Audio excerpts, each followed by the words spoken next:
Olá, você está na Igreja da Vila e nós estamos começando o nosso culto semanal e você é muito bem-vindo. Neste mês de dezembro nós estamos falando sobre promessas e esperança. As promessas sempre nos trazem esperança, mesmo as promessas humanas. Quando falamos em promessas, talvez uma das mais sérias são as promessas que fazemos em nossos casamentos. E nós prometemos uma série de coisas importantes para a nossa caminhada e muitas vezes nesta caminhada surgem problemas, dificuldades, tensões e sempre somos animados pela graça de Deus e pelas nossas próprias promessas e as promessas que foram feitas a nós por outras pessoas. E precisamos ser pacientes, generosos uns com os outros, porque ainda que façamos promessas, nós somos falhos, nós vacilamos, muitas vezes erramos, mas as promessas de Deus, as promessas que nós encontramos na palavra de Deus são diferentes, porque a Bíblia não faz distinção entre a promessa, a palavra e a ação de Deus. Aquilo que Deus promete sempre ocorre. Aquilo que Deus fala, aquilo que Deus promete é a mesma coisa que a ação de Deus. Por exemplo, lá em Isaías 55, versículos 10 e 11, Deus nos diz: assim como a chuva e a neve descem dos céus e não voltam para eles sem regarem a terra e fazerem-na brotar e florescer para ela produzir semente para o semeador e pão para o que come, assim também ocorre com a palavra que sai da minha boca. Ela não voltará para mim vazia, mas fará o que desejo. Então, a partir do momento que Deus pronuncia a sua palavra, ela já começa a ocorrer, ela já começa a acontecer. E assim foram as promessas do Velho Testamento a respeito do Messias, a respeito de Jesus, a respeito do Cristo no Novo Testamento. Então é disso que nós estamos falando esses domingos, esses dias de dezembro. Lá em Lucas, capítulo 1, capítulo 2, nós encontramos o anjo Gabriel, que assiste sempre na presença de Deus, primeiramente procurando Zacarias, o esposo de Isabel, que seriam os pais de João Batista, e Gabriel prometendo que nasceria aquele que iria anunciar os caminhos do Messias, aquele que iria anunciar e preparar os caminhos do Messias. E é interessante que lá no versículo 15, o anjo Gabriel afirma a Zacarias, o seu pai, que João Batista seria cheio do Espírito Santo desde antes do seu nascimento. Interessante isso, como Deus preparou cada detalhe para o nascimento de Jesus. E aqui ele manda um anjo que assiste na sua presença, Gabriel, constantemente, e esse anjo diz: João Batista, o último profeta, o grande último profeta, ele será cheio do Espírito Santo. E mais à frente, lá no versículo 43, quando Maria encontra a sua prima, Isabel, o texto nos diz que o bebê que estava em seu ventre agitou-se de alegria. João Batista no ventre de sua mãe, Isabel agitou-se de alegria. Possuído, inspirado pelo Espírito Santo. Então nós encontramos a ação do Espírito Santo no nascimento de Jesus Cristo. Mais à frente, quando o anjo, 3 meses depois, Isabel já estava grávida de 6 meses e o anjo vai falar com Maria para anunciar o nascimento de Jesus Cristo. O anjo diz a Maria que ela viria sobre ela o Espírito Santo. Então, mais uma vez, nós encontramos a ação do Espírito Santo aqui, gerando Jesus Cristo. Algo extraordinário, algo que vai além da nossa compreensão. Mas o nascimento de Jesus Cristo, Lucas nos diz,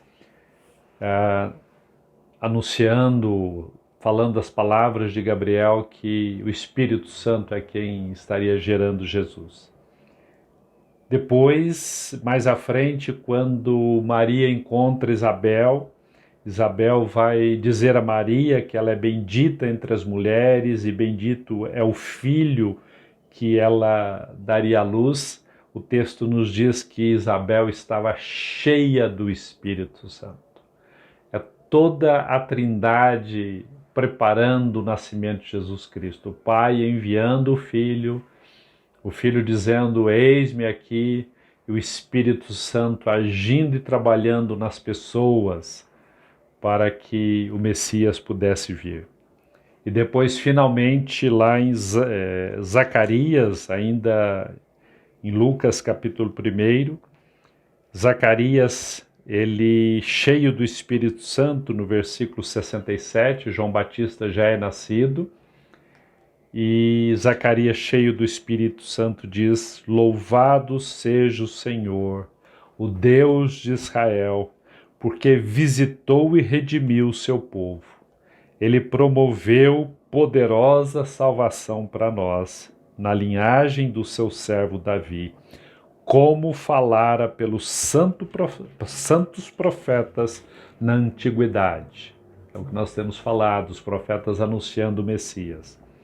E Zacarias continua, salvando-nos dos nossos inimigos e da mão de todos os que nos odeiam, para mostrar sua misericórdia aos nossos antepassados e lembrar sua santa aliança, o juramento que fez ao nosso pai Abraão, resgatar-nos da mão dos nossos inimigos, para o servirmos sem medo, em santidade e justiça diante dele. Deus, Jeová, o Pai, não somente prometeu para Abraão, mas fez um juramento a Abraão, que ele iria resgatar a descendência de Abraão dos seus inimigos. E para que nós pudéssemos, nós descendentes de Abraão pela fé, para que pudéssemos servir a Deus sem medo, em santidade e justiça diante dele, todos os nossos dias. Então nós observamos aqui a obra do Espírito Santo no nascimento de Jesus Cristo, cada detalhe previsto, planejado, e o Espírito Santo garantindo que tudo aquilo aconteceria. E o menino queria nascer, o Messias, o homem-Deus. A palavra irá nos dizer também que era um homem cheio do Espírito Santo. Eu desejo que o Espírito Santo esteja com cada um de vocês neste Natal. Ele já está em seus corações, se vocês já receberam Jesus Cristo, mas que ele visite o lar de vocês, que ele esteja agindo no meio de vocês e trazendo paz e contentamento. Não celebramos o Natal como o mundo está celebrando ou irá celebrar. Este não será para nós o último no Natal. Esse não será o nosso Natal do desespero ou da falta de esperança. Pelo contrário, é mais um Natal de esperança. É mais um Natal de paz. É mais um Natal de contentamento.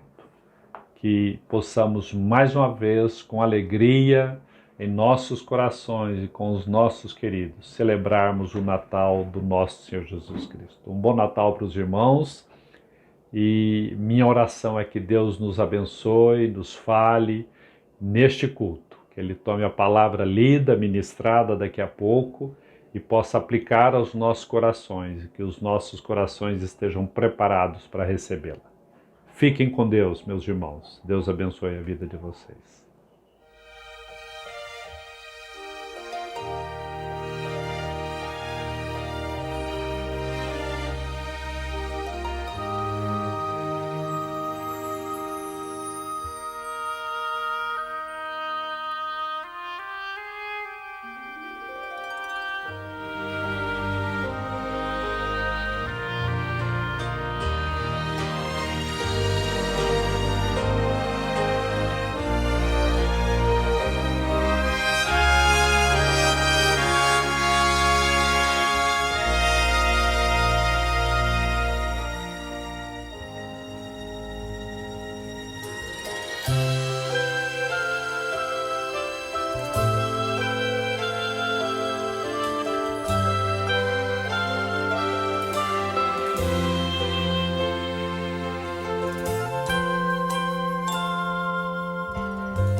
Porque além das festas há uma história bela de Jesus, o Salvador.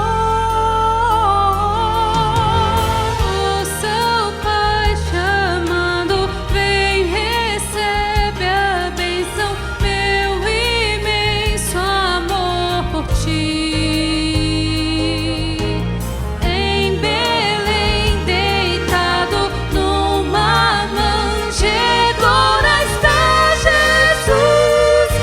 Salvador.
Verbo virou gente e habitou entre nós, cheio de graça e de verdade, e vimos sua glória como a do Pai, e vimos sua glória, glória do Pai.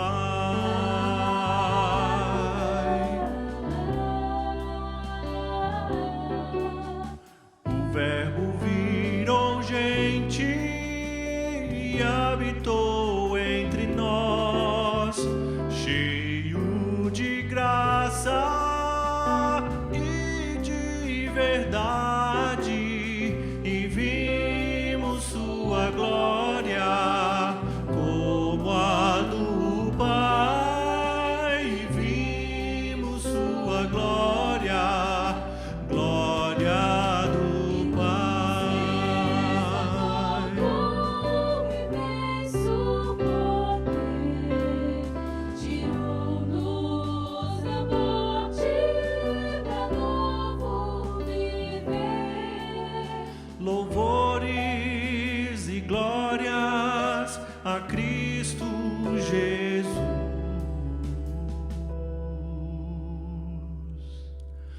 O Verbo de Deus, nossa luz.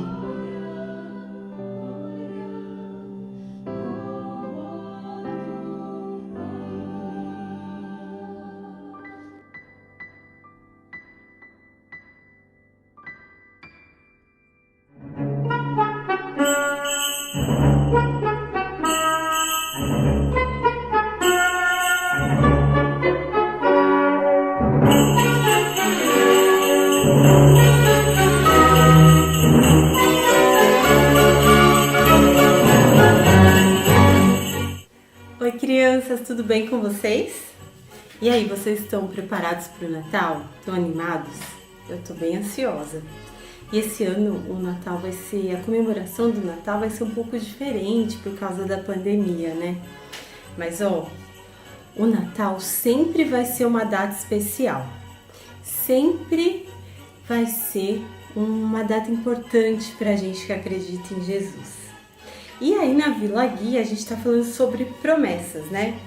Promessa, quando alguém fala que vai fazer uma coisa e aí depois faz. E aí, quando alguém que faz uma promessa é alguém confiável, é alguém verdadeiro, a gente acredita nessa promessa. E as promessas que a gente está falando são promessas de Deus. Promessas que estão lá na Bíblia que conta sobre o Natal. Vamos ouvir uma história sobre uma promessa de Natal? Olha só, há muito tempo atrás, existia um rei chamado Acaz. E ó, era muito tempo atrás mesmo. Foi muito tempo antes do Natal. Muito tempo mesmo. E o rei Acaz, ele era o rei de Judá. E o rei Acaz, ele tinha desagradado a Deus. E ele e o povo, eles estavam vivendo assim um período de escuridão. Eles estavam angustiados, eles não conseguiam ver solução para os problemas, eles estavam vivendo um tempo de guerra e eles não conseguiam achar uma saída, eles não sabiam o que fazer, eles estavam na escuridão, eles não conseguiam ver nada, estavam muito angustiados. E aí um profeta chamado Isaías, Deus falou com ele e fez uma promessa para ele falar com Acaz e para o povo dele. E Deus disse assim, ele prometeu assim: o povo que vivia na escuridão viu grande luz. Olha só, Deus fez uma promessa para Acaz e para o povo dele. Ele disse que eles veriam a luz. E essa promessa que Deus fez lá para Acaz não foi só para Acaz e para o reino dele. Sabe por quê?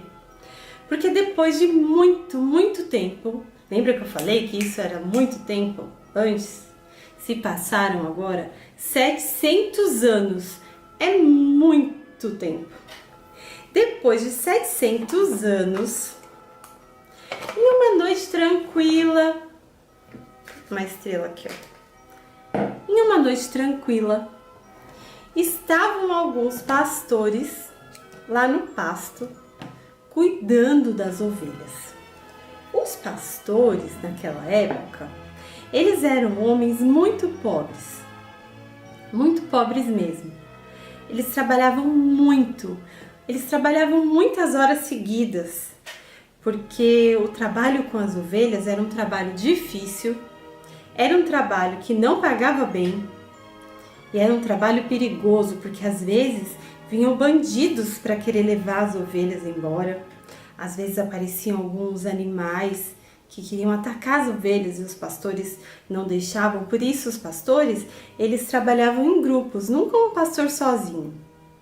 Eles ficavam juntos e eles eram pessoas que não eram muito respeitadas. As pessoas não respeitavam muito os pastores, não acreditavam muito neles. Enfim, eles eram muito pobres, muito humildes e eles estavam lá, cuidando das ovelhas. Só que aquela noite aconteceu uma coisa diferente. Aconteceu uma coisa maravilhosa. O que será que aconteceu? Naquela noite, que parecia uma noite comum, como todas as outras, aconteceu algo inesquecível, extraordinário. De repente, lá do céu, apareceu um anjo. Imagina um anjo aparecer do céu. E na Bíblia fala que a glória de Deus brilhou naquele lugar. Gente, deve ter sido maravilhoso. Nenhum espetáculo da terra pode ser comparado a isso, eu fico imaginando. Aqueles homens pobres foram escolhidos por Deus para presenciar esse dia tão especial. E aquilo era tão maravilhoso que aqueles homens, eles ficaram assustados. Eu acho que eu até entendo. E eles ficaram com medo, eles olharam aquele anjo e ficaram assustados. E o anjo falou assim: pessoal, calma, não tenham medo, porque eu vim para dar a maior notícia de todas. Na cidade de Davi nasceu o Messias, nasceu o Salvador, e ele tá lá deitado em uma manjedoura, enrolado em panos. E aqueles homens, eles não estavam acreditando no que eles estavam vendo. De repente, depois que o anjo terminou de falar, apareceu no céu muitos anjos.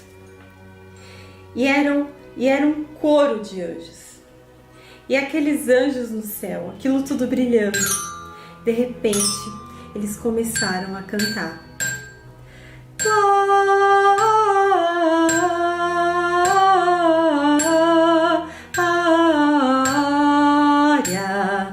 Glória a Deus nas alturas,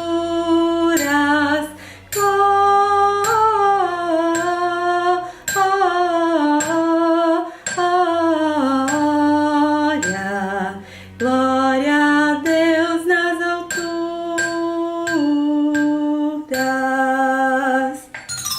Enquanto os anjos se recolhiam ao céu, aqueles homens se olharam e eles disseram: galera, vamos até Belém, vamos lá ver de perto, pessoalmente, o que os anjos revelaram pra gente, o que Deus falou pra gente. E então eles correram e eles chegaram onde Jesus estava. E eles viram Maria, José e Jesus. Jesus estava na manjedoura, enrolado em panos simples, sabe? Em paninhos.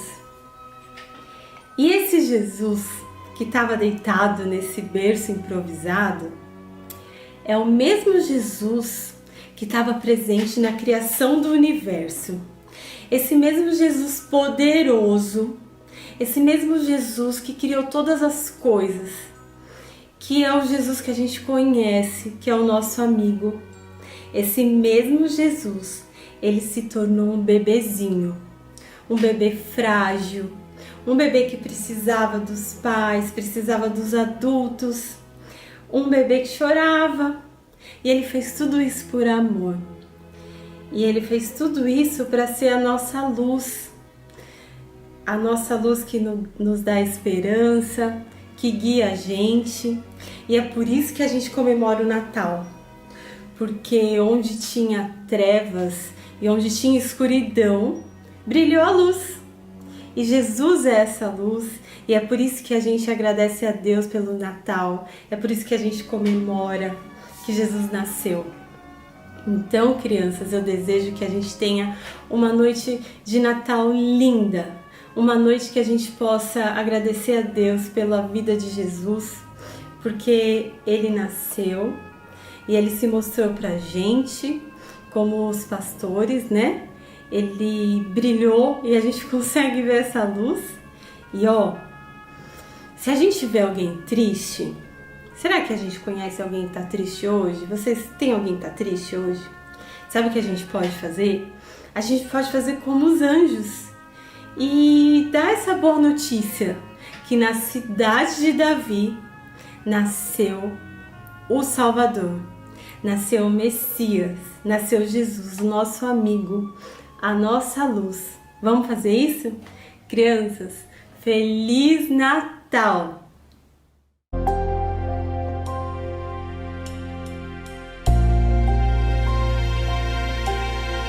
Ele era um rei com todo o poder, mas do céu desceu, tornou-se um bebê. Não foi em hospital,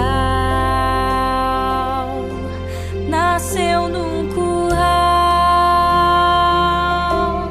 só pra salvar a minha você. Olhem a estrela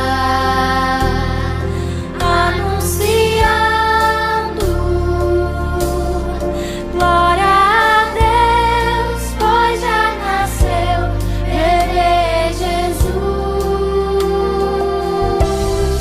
Cantem os anjos, tragam presentes. Glória a Deus, pois já nasceu bebê Jesus.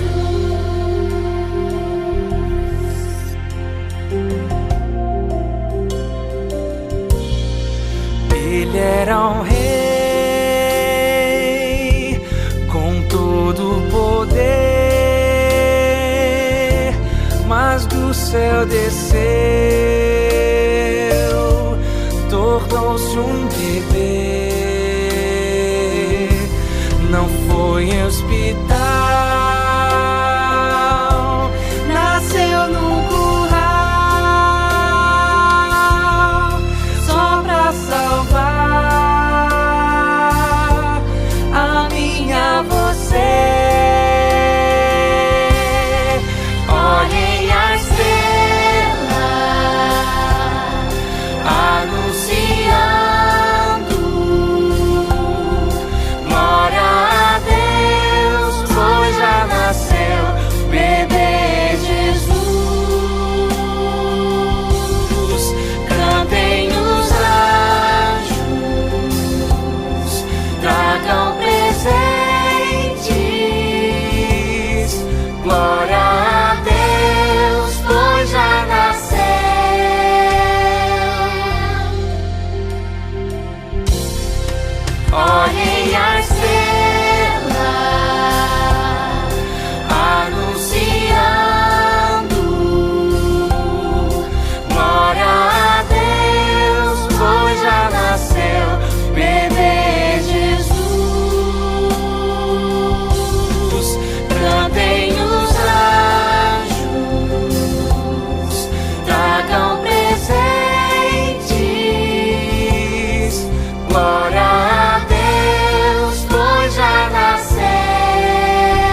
Olá, crianças! Passando aqui para deixar um recado da Vila Gui. Todos os domingos, às 9 da manhã, temos novas histórias sobre a Bíblia. Histórias fantásticas, preparadas com muito carinho para vocês. Compartilhem isso. Lembrem o papai, a mamãe. Compartilhem com o vovô, com a vovó, com algum amiguinho que ainda não conhece Jesus. Tá bom? Combinado? Um beijo. Nos vemos lá. Tchau, tchau. Toda terça-feira acontece um trabalho muito especial na Igreja da Vila. Nossas reuniões de oração. 7h30 da noite, lá no meu Instagram, o Ale Porfírio, ou no Instagram do Pastor Jones, @JonesLobac. A gente tem um tempo muito especial de oração, de estudo da Palavra de Deus, de crescimento, para nós nos submetermos à boa, agradável e perfeita vontade de Deus. Ao mesmo tempo, um movimento onde Deus fala poderosamente às nossas vidas e, em nome de Jesus, ouve as nossas orações. Salmo 63 diz assim: ó Deus, Tu és o meu Deus forte. Eu te busco ansiosamente. A minha alma tem sede de Ti. O meu corpo Te almeja, como terra árida, exausta e sem água. Terça-feira, te espero às 7h30 lá no Instagram, para juntos orarmos e buscarmos a Deus. Até lá. Olá pessoal, estou passando aqui para convidá-los. Todas as quartas-feiras nós temos um encontro para os adolescentes, pessoal da Vila Tim. Os encontros acontecem às 19 horas, todos estão convidados. Se você tiver interesse, entre em contato, a gente põe no grupo. É um momento de bater um papo, trocar uma ideia, muito bacana, viu? Então todos convidados, abraço. Uma das marcas do cristão é a generosidade. Nós podemos ser generosos de muitas maneiras. E uma das maneiras que o Senhor nos ensinou a praticar a generosidade é através dos nossos dízimos e das nossas ofertas. A Igreja da Vila conta com você para que, de forma generosa, você possa participar, entregando o seu dízimo e entregando a sua oferta.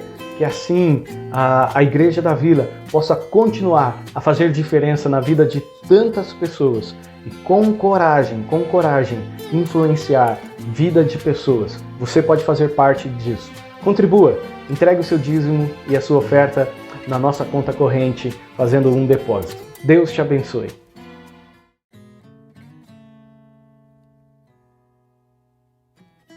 Dia 27 de dezembro, nós vamos ter um evento muito especial na Igreja da Vila.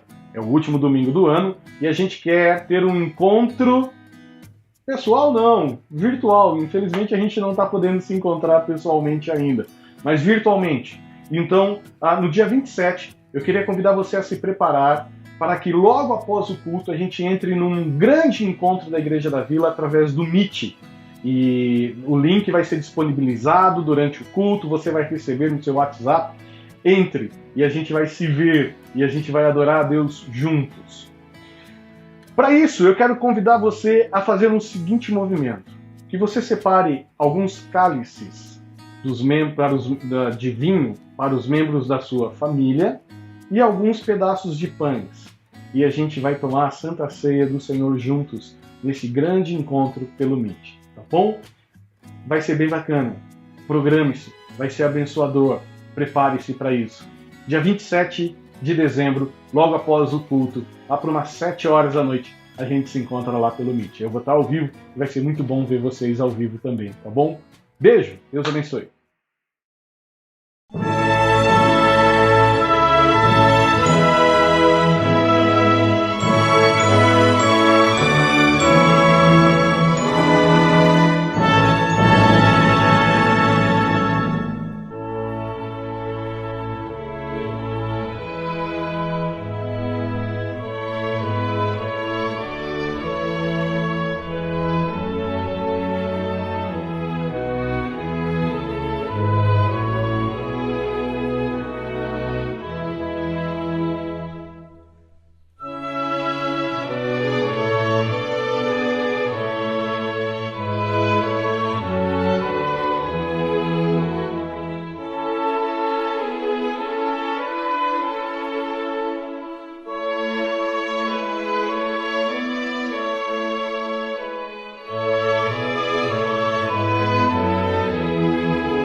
Essa semana eu fui surpreendido por uma propaganda muito, mas muito bonita.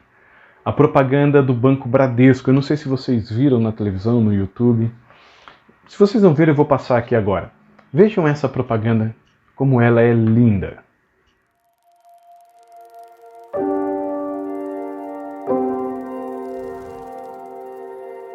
There's a place in your heart, and I know that it is love. And this place could be much brighter than tomorrow. There are people dying. Doutor? If you care enough for the living, make a little space.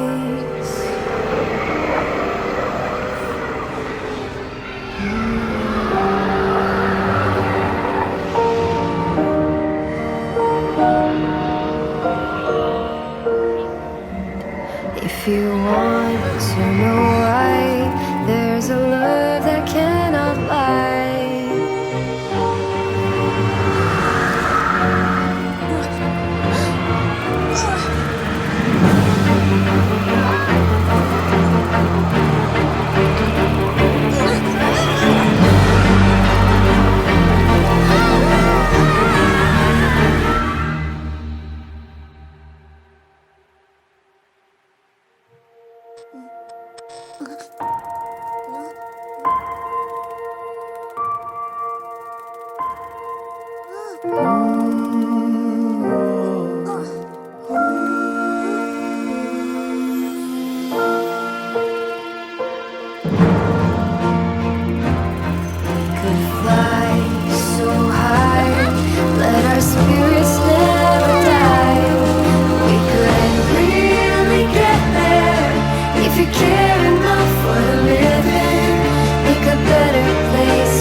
Em 2021, volte a brilhar.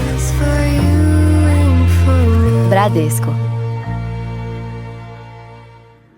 O que me chama a atenção nessa propaganda é o quanto que as pessoas da cidade estão envolvidas por um sentimento muito negativo que na propaganda parece ser uma grande treva inundando, tomando conta da vida, impossibilitando um qualquer novo olhar, qualquer nova possibilidade. E diante disso, há lágrimas, desespero e aflição.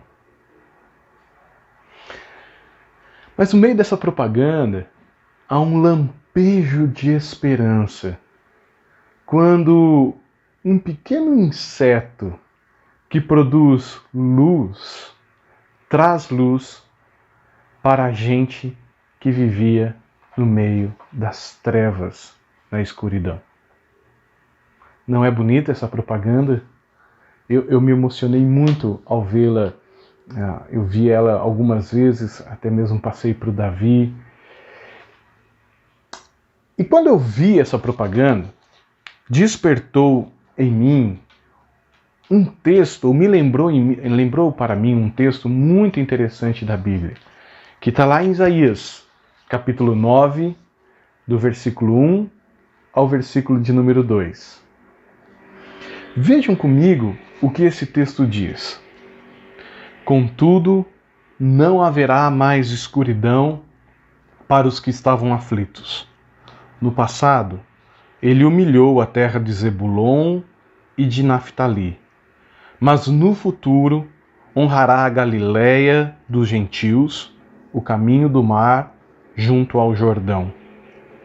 O povo que caminhava em trevas viu uma grande luz. Sobre os que viviam na terra da sombra da morte, raiou uma luz. Esse texto é muito significativo na Bíblia, porque a dicotomia entre luz e trevas na Bíblia é sempre posta de uma maneira bem importante.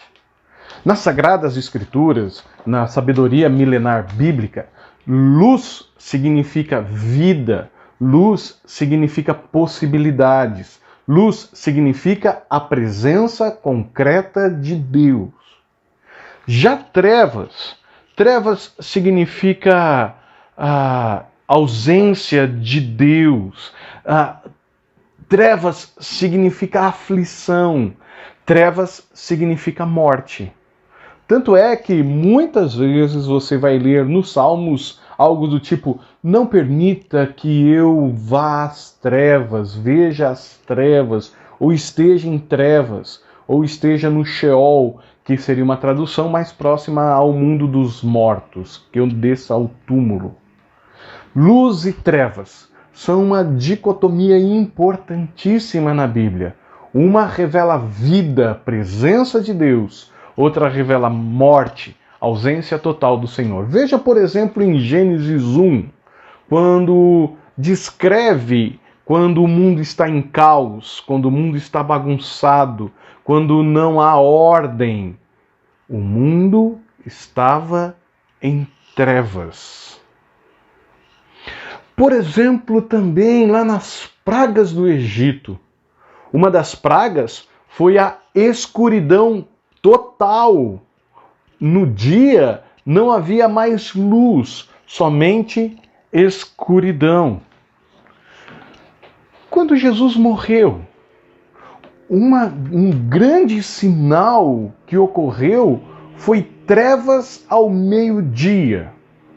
Ausência da vida, ausência de Deus gera escuridão. Pensando assim, esse texto de Isaías é altamente significativo quando ele fala um pouquinho sobre trevas. O povo que andava em trevas. Que situação é essa que eles viviam que gerava tanta trevas assim? Para isso, eu preciso que você perceba este mapa que está sendo publicado aí para vocês. Vejam, esse é o mapa de um grande império que vai surgir no mundo antigo, chamado Império Assírio. O estabelecimento do Império Assírio vai abrir possibilidades para o surgimento de outros impérios que irão governar essas faixas de terra. Por exemplo, os babilônicos, depois Alexandre o Grande e, finalmente, o Império Romano. Toda essa faixa de terra vai ser governada sempre por um grande império depois do Império Assírio. O Império Assírio abre a possibilidade para que haja um poder soberano sempre sobre essa região. O que isso tem a ver com esse texto? Vejam comigo. O Império Babilônico, ou melhor, o Império Assírio, é um império que surge lá mais para o oriente de Israel. Hoje, talvez o atual Iraque. A capital do Império Assírio era Nínive. E os assírios, eu preciso que você preste atenção nisso, os assírios tinham um poder bélico que até então o mundo não conhecia. É mais ou menos como o Brasil querer entrar em guerra com os Estados Unidos. Os assírios eram tão poderosos que, quando uma nação tentava se levantar contra eles, era motivo de riso, de chacota. Eles tinham carro de guerra, eles tinham cavalos bem treinados, mas mais ainda, eles tinham uma milícia muito bem treinada. Sim, milícia. não um exército. A milícia assíria tinha como pagamento os despojos de guerra. Assim sendo, o exército assírio era conhecido pela sua violência. Esses homens não tinham nenhum tipo de escrúpulo, nenhum tipo de ética, e tudo que eles conquistassem na batalha era a conquista, era o pagamento deles. Então eles invadiam as terras, destruindo tudo e todos. Eles roubavam as mulheres, estupravam os adolescentes, eles roubavam os tesouros. A terra invadida pela Assíria era devastada de verdade. Não sobrava absolutamente nada, nem ninguém. Com o crescimento deste império, começa a surgir uma grande crise política internacional. Porque o Egito, esse país que está mais aqui ao ocidente de Israel, era um país também poderoso economicamente, apesar de não ser tão poderoso nas questões bélicas. E ele tinha um grande negócio, era uma rota de negócio importante com Israel e com Judá. Você precisa se lembrar do sermão da semana passada, quando eu disse que o Reino do Norte e o Reino do Sul estavam divididos. Reino do Norte, Israel, Reino do Sul, Judá. Reino do Norte, Siquém como capital, Reino do Sul, Jerusalém. O Egito tinha um grande comércio, tanto com o Reino do Norte como do Reino do Sul, ok? Mais ao norte do Reino de Israel, do Reino do Norte, mais ao norte, tem um outro país chamado Síria. Síria. Não tem nada a ver com a Síria. É um outro país, a Síria. A Síria começa a ficar preocupada porque ela também faz negócio com o Egito. E passar por Israel e passar por Judá era algo muito tranquilo para eles. Havia alguns acordos. O Reino do Sul, Judá, com o rei Acaz, decidiu fazer um acordo com os assírios, permitindo assim que eles invadissem toda essa região e conquistassem toda essa marca que tem do Império Assírio até que eles chegassem no Egito.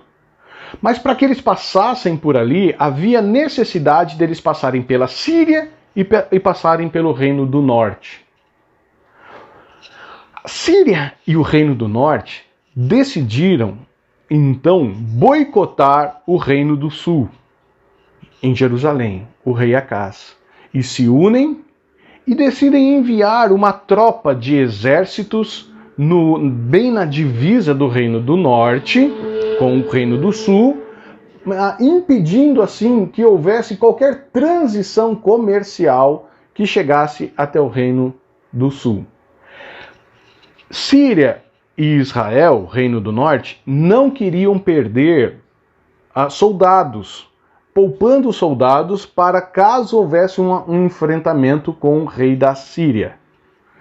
Então, eles decidem fazer um bloqueio político-comercial, colocando um exército ali na fronteira, para quem sabe assim eles pudessem convencer Acaz a se unirem a ele, assim vencerem a Síria e impedirem que ela invada as suas regiões. Mas Acaz já estava vendido a Tiglat-Pileser, o imperador sírio. Ele já estava pagando tributos. Ele diz: Tiglat-Pileser, eu sou o seu vassalo, eu sou o seu escravo, faça do Reino do Sul o que você quiser. Diante disso, Tiglat-Pileser, com o seu exército miliciano, começa uma grande empreitada militar e invade Síria e destrói a Síria. Invade Israel, o Reino do Norte, e destrói o Reino do Norte. E uma das maneiras de estabelecer o seu poder, os assírios tinham a seguinte estratégia. Eles pegavam os líderes das regiões que eles invadiam e espalhavam esses líderes por todas as regiões, impedindo assim qualquer movimento de levante contra a sua invasão, inclusive produzindo uma quebra importantíssima de um país, da sua cultura e da sua história. Tanto é que Samaria, como vai ser chamada posteriormente a região do Reino do Norte, o Reino de Israel, ela perde toda a sua identidade política, econômica e religiosa. Ela não é mais conhecida como um país ou uma região que se rende a Deus, e muito menos como um judeu. Eles passam a ser um país estranho, diferente. É diante dessa ideia de crise política, de invasão dos assírios no Reino do Norte e destruição total daquela região, é que Isaías escreve os seus 2 versículos do capítulo 9. Eu acho interessante percebermos o que a ascensão da Síria provoca no coração dos israelitas, no coração dos habitantes do norte. Veja o que o texto diz. Contudo, não haverá mais escuridão para os que estavam aflitos.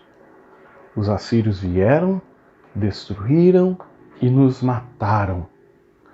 Roubaram nossas mulheres, levaram nossas crianças, nos espalharam pelo mundo, tiraram os nossos tesouros. Nós estamos na escuridão e aflitos. A ideia da escuridão, desorientação, morte, eles estavam perdidos. Eles estavam aflitos, sem possibilidades alguma de resolver mais a sua situação. A ideia aqui de aflição é mais ou menos a ideia, a palavra aflição no hebraico traz a ideia de um ferreiro que esquenta um pedaço de ferro, deixa-o mole, maleável, para que ele possa bater e assim forjar o desenho que ele quiser. Por exemplo, quer fazer uma ferradura, ele esquenta uma barra de ferro e bate, imprime forças contra essa barra de ferro, até que ele consiga formar o desenho de uma ferradura. Vocês estão na escuridão, desorientados. Vocês estão afligidos, sem possibilidade de resolver esse problema. Há muita força sendo colocada sobre vocês, a ponto de vocês perderem a sua própria identidade. O versículo 1 traz uma informação importantíssima para nós. Porque o texto diz: no passado, ele humilhou a terra de Zebulon e de Naftali. Uma informação importante geográfica. Zebulon e Naftali são 2 tribos do norte, ok? Naftali fica bem ao norte, é a última região de Israel. Zebulon ali perto do Mar da Galileia. 2 regiões limites do território do Reino do Norte. No passado, ele humilhou essas 2 terras. Quando a gente lê esse texto, uma pergunta importante que a gente tem que fazer é: quem é ele? Quem foi esse que humilhou a terra do norte? Será que foi Tiglat-Pileser? Será que foi o rei da Síria? Quem será que fez isso? Isaías tem uma cosmovisão importantíssima. Para Isaías, Deus é o soberano que está sentado no trono, reinando e governando para sempre. É Ele quem toma as decisões da história, tanto da macro-história como da micro-história, tanto da história do universo como da minha e da sua história. Essa é a visão de Isaías. E então, a partir dessa cosmovisão, desse entendimento de história, é que ele olha para o que está acontecendo no Reino do Norte e ele diz: não é Tiglat-Pileser, não é o rei da Síria que está fazendo isso com vocês, mas é o próprio Deus que está agindo na sua história. Eu sei que isso pode parecer às vezes complicado para nós e não é tão simples assim de resolver essa questão. Longe de tentar resolver tudo isso, eu preciso então te trazer uma informação importante. Nem todo sofrimento é uma ação de Deus nos corrigindo. Nesse caso, era a ação de Deus corrigindo. Existem situações na vida que a gente sofre porque a história está em disfunção. Há momentos na história que a gente sofre por causa da situação de pecado em que estamos vivendo. Mas existem situações na vida que a gente está sofrendo onde Deus está tentando corrigir as rotas do nosso caminho. É isso que está acontecendo aqui neste momento. Porque se lermos Isaías 8, você vai ver que o povo havia abandonado o Senhor, havia se entregue aos falsos deuses, havia se entregue aos adivinhos, havia se entregue à superstição e abandonado completamente Deus. E então, para trazer essas pessoas de volta, para que eles possam de novo ouvir a voz do Senhor, Deus inflige esse sofrimento sobre a região norte. Eu estou fazendo isso, diz o texto de Isaías. Deus, no passado, humilhou a terra de Zebulon e de Naftali. O que isso produziu? Escuridão, desorientação, afligidos, uma aflição sem fim. Como reagir diante dessa situação? Mas esse texto é belíssimo, porque esse texto fala de um movimento de Deus nas nossas vidas, aonde Ele corrige as nossas rotas, impedindo que a gente continue em caminhos enganosos, em caminhos mentirosos, e Ele irá utilizar todos os recursos necessários para isso, para que finalmente a gente tenha uma relação incrível com Ele.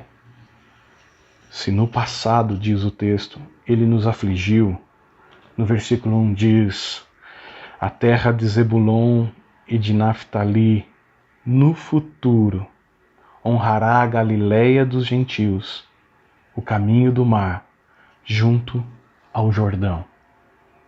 Deus diz: eu estou corrigindo a rota de vocês, para que vocês tenham uma experiência profunda e significativa comigo. É o que acontece lá em Mateus, capítulo 4, versículo 13 e 14. No versículo 13 e 14, a gente encontra a história de Jesus pós o seu batismo. E olha o que o texto diz: saindo de Nazaré, ele foi viver em Cafarnaum, que ficava junto ao mar, na região de Zebulon e Naftali, para cumprir o que tinha sido dito pelo profeta Isaías. Para transformar aquela situação daquele povo, Deus envia o seu próprio Filho, Jesus, para consertar todas as nossas posturas erradas. Aquele povo que havia se entregue aos adivinhos, aquele povo que havia preferido confiar em superstição, aquele povo que preferiu ler astros ao invés de ler a palavra de Deus, aquele povo vivendo uma situação tão complicada e difícil, tem uma experiência profunda com Deus. De que maneira? Quando Ele envia o seu próprio Filho. E então Isaías, no capítulo 9, diz assim: o povo que caminhava em trevas viu grande luz. Os que viviam na terra da sombra da morte, raiou uma luz. Eu acho muito bonita essa ideia. Porque se a gente olhar para o verbo caminhava e viviam, esses dois verbos no hebraico, eles estão numa conjugação verbal parecida com o nosso gerúndio. Então, eles viviam há muito tempo caminhando nessa situação e iriam caminhar nessa situação para sempre. Eles estavam vivendo essa situação e viveriam essa situação por muito, muito tempo, se dependesse deles. Era uma prática já costumeira, caminhar nessa situação em trevas, viver nessa situação de sombra da morte. Mas quando Deus os viu perdidos assim, decidiu enviar uma luz, raiar uma luz. E aqui o verbo ver e o verbo raiar é um verbo no passado, uma atitude completa, perfeita. Uma atitude num momento histórico que ecoa por todo o tempo. Uma atitude completa, plena, que não precisa ser feita mais nada. Enquanto aquele povo estava caminhando, vivendo naquela situação, o Senhor enviou uma luz e eles puderam ver a luz. O Senhor enviou uma luz e ela raiou no meio daquela gente que estava caminhando em trevas e na sombra da morte.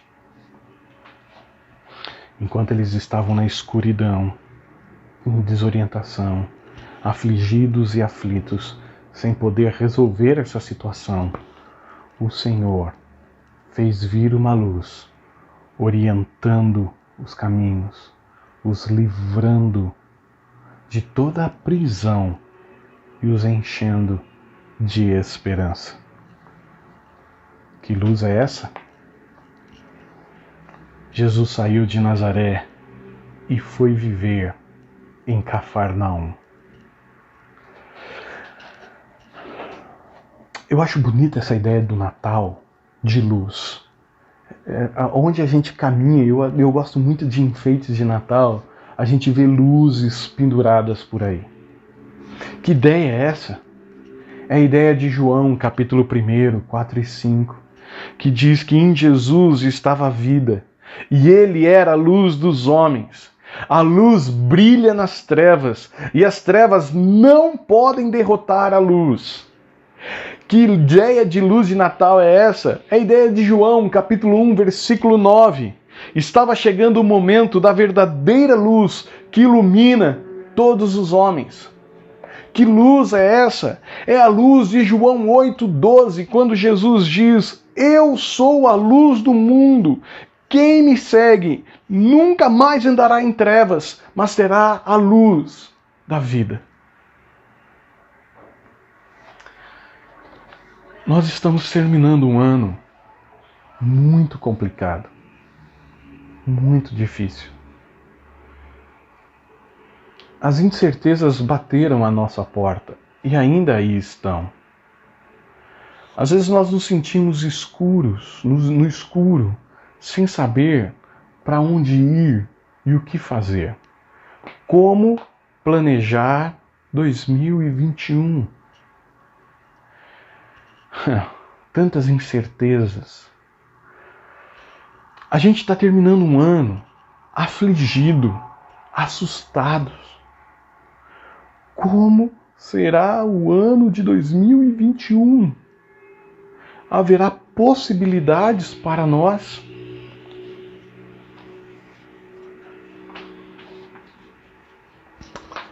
Nós vamos ter um Natal muito diferente. Um Natal talvez mais intimista. Eu quero convidar você a ter uma atitude bem séria nesse Natal. A evitar a aglomeração, evite as grandes festas. Tenha talvez um Natal mais simples, mais dentro de casa. É um Natal talvez sem muito barulho, um Natal mais introspectivo.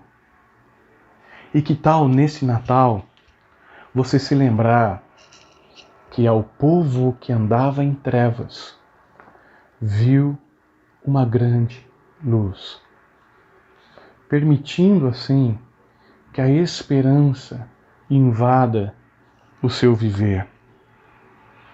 Natal é a história do momento em que Deus vem ao encontro do seu povo. Um povo que estava perdido, assustado e afligido. Um povo que estava pranteando, chorando. Um povo que estava angustiado. Um povo desorientado. Mas quando a luz invadiu, quando Jesus nasceu, Ele dissipou a escuridão. Ele transformou o nosso pranto em dança. Ele trouxe paz em meio à angústia. Ele trouxe segurança em meio a um caminho que não sabíamos como trilhar. Isaías capítulo 9, esse texto que eu li, ele está dentro de um grande bloco.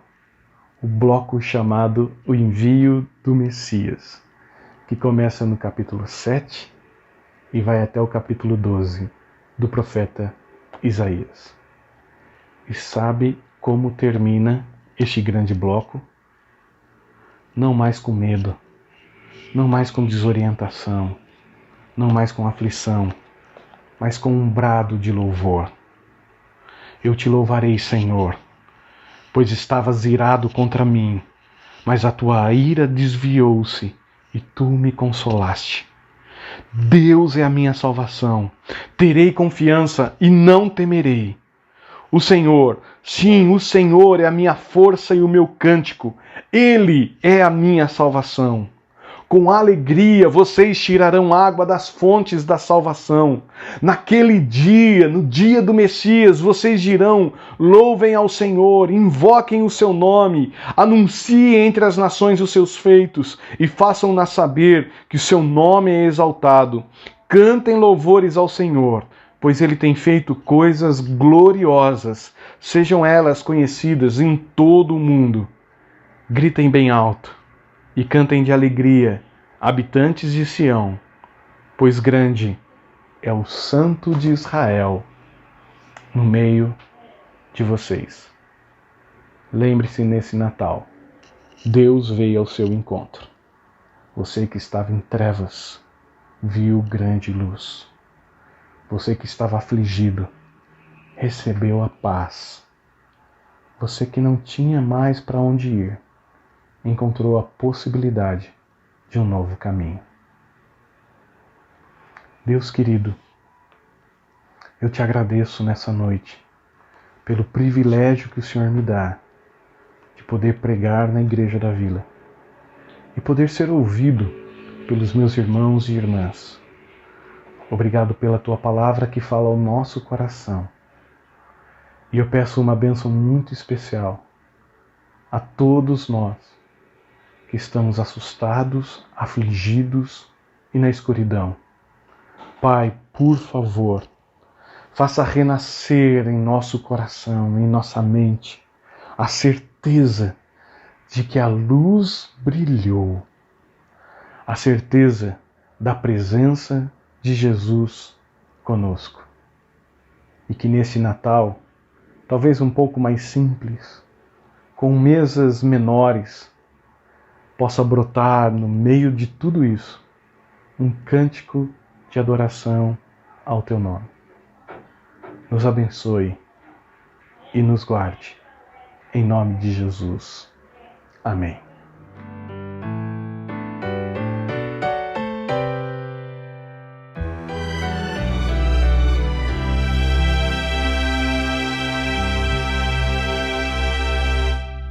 Todo Todos nós estávamos tão distantes, afastados do bom Criador.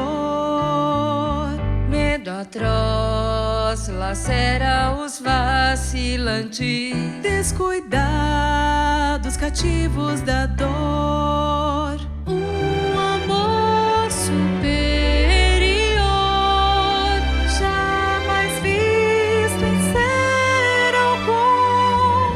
Deus enfim revelou em Cristo.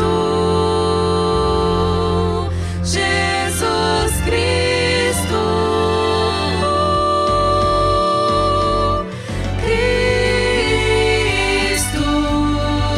Jesus Cristo.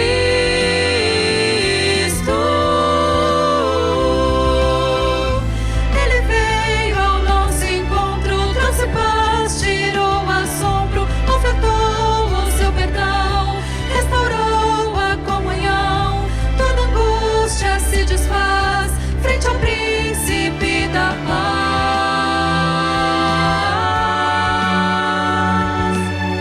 Todos nós estávamos tão distantes, afastados do bom Criador. Medo atroz lacera os vacilantes, descuidados, cativos da dor. Um amor superior, jamais visto em ser algum.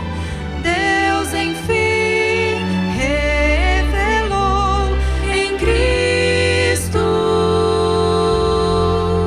Jesus Cristo. Cristo. Jesus Cristo.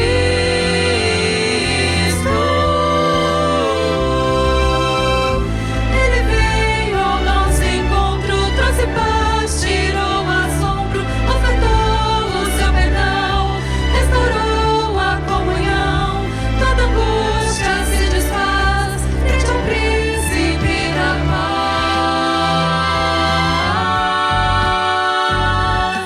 Cristo. Jesus Cristo.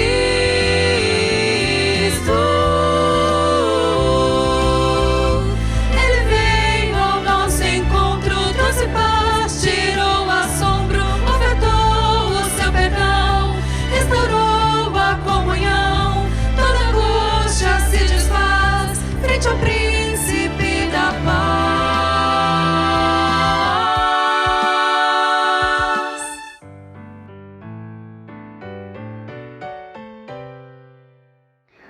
Que a graça do nosso Senhor e Salvador Jesus Cristo, o amor de Deus, o nosso Pai, a comunhão, o consolo e o poder do Santo Espírito de Deus esteja sobre todos nós, hoje e para todos sempre. Amém. Uma boa semana. De verdade. Feliz Natal. Somente nós, que conhecemos a verdadeira luz do Natal, podemos dizer Feliz Natal. Feliz Natal. Deus te abençoe. Saudades.